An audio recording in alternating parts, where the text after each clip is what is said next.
I've always been very inquisitive, and whenever I asked my mother about anything outside of the box of what she'd been taught was true, like reincarnation, she would tell me, "That's of the devil. We don't ever even talk about that in this house." How many of you can relate with me? Like the movie Waterboy, his mama, Bobby Boucher, that's of the devil.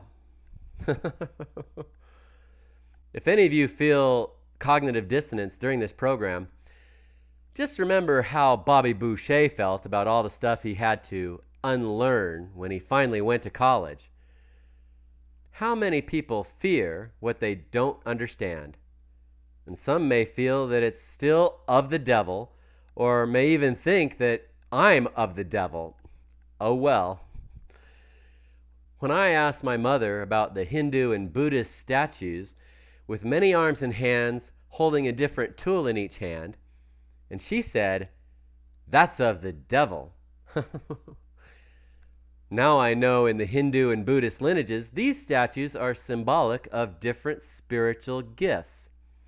Symbols have been a powerful way to teach principles, such as the laws of empowerment. So those statues are another way of symbolizing the tree of life. Buddha had a Hindu background. Hindu is a fusion or integration or syncretism of principles such as the Zoroastrians. Hinduism technically claims to be without a founder. It's based on principles. However, it does recognize many of its great leaders. I visited Bali over Christmas in 2015, which is full of amazing ancient temples, and I've visited the Hindu temple in Kauai, Hawaii a few times. My father was traveling on business a lot when I was growing up, and that might be why he was more open-minded. My mother's attitude was probably what she was taught in her family and growing up in the LDS church. And almost all my family are still part of that church. There's been some of them that have been coming out of the box, and we've been able to talk about some of this stuff. A YouTube video about James Leninger.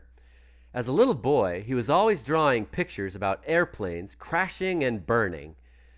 And he was knowing all the characters he was drawing more and more. The name of the main character and pilot who he identified with, and the names of other pilots, the name of the boat. He knew his family members' names, and he knew his chain of command in the military by name. And the parents who were born-again Baptists didn't believe this stuff. His parents decided, let's not talk to him about it. Let's do our own investigation without talking to him about it because we don't want to influence his beliefs. But interesting enough, they found the name of the ship, looked further, found his chain of command, some that were still alive. They found who he was and found his sisters still alive. They figured out who this guy had been, who was now their little boy. And they've ended up being on the news about it early on as well as more recently.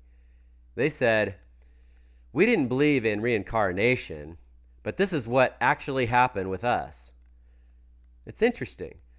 Some people may say, "Oh, that's actually a possession.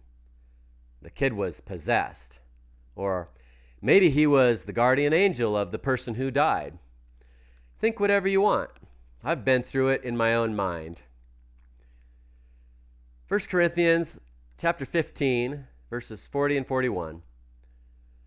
There are also celestial bodies and bodies terrestrial, but the glory of the celestial is one, and the glory of the terrestrial is another. There is one glory of the sun, and another glory of the moon, and another glory of the stars. For one star differeth from another star in glory. Joseph Smith wasn't the first to teach about it, but he taught the celestial was as the glory of the sun in brightness. The terrestrial was as the glory of the moon, and the telestial was as the glory of the stars. The Garden of Eden was a terrestrial realm, and since then, we've been in a telestial realm. Well, I was taught that if we get assigned to a telestial realm like the one the earth has been in since the fall, we don't have a free pass to just go visit a higher realm. But if we reach a higher realm like celestial or even the terrestrial level, if we reach a higher level realm, we can visit the lower realms like the telestial realm we're currently in. So I ask, exactly how has that been happening in the past, and how is that happening right now? And jaws drop.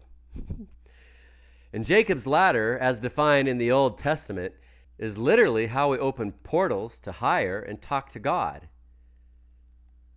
My father was a man of great faith, a powerful being. When we got down on our knees for family prayers, I knew he was connecting to God.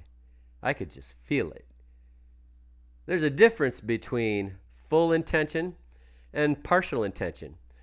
So people who pray with full intent are climbing Jacob's ladder, opening up portals to higher realms to communicate with God. We all have that ability. It's what all the prophets have done and taught. Throughout the remainder of my mom's life, I kept finding ways to share more truth with her. It wasn't always the truth about the girls I was dating, like what Bobby Boucher said to his mother. I was helping her integrate.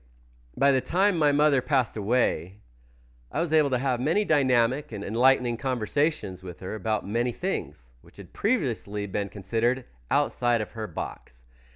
And she was able to understand things from a whole new perspective. Her paradigms had shifted considerably. If our paradigms are not shifting, we are simply not learning. Remember what Yoda from Star Wars said, "You must unlearn what you have learned." Like the ancient statues with many arms, hands, and tools symbolizing spiritual gifts, talents, and principles, for those of you who believe in angels like I do, I believe there are different angels who help us develop our different branches of our tree of life. As our angels guide and help us develop, we end up more and more like the ancient Hindu and Buddhist statues, whether we realize it or want to admit it or not. I've come to know that's what the statues of these cultures represent. There's no contradiction with truth. It lines up perfectly and all makes sense. It's just a matter of having enough pieces of the puzzle and willingness to look at it from the right perspective. A great deal depends on our point of view. Another quote from Obi-Wan in Star Wars. You're going to find that many of the truths we cling to depend greatly on our own point of view.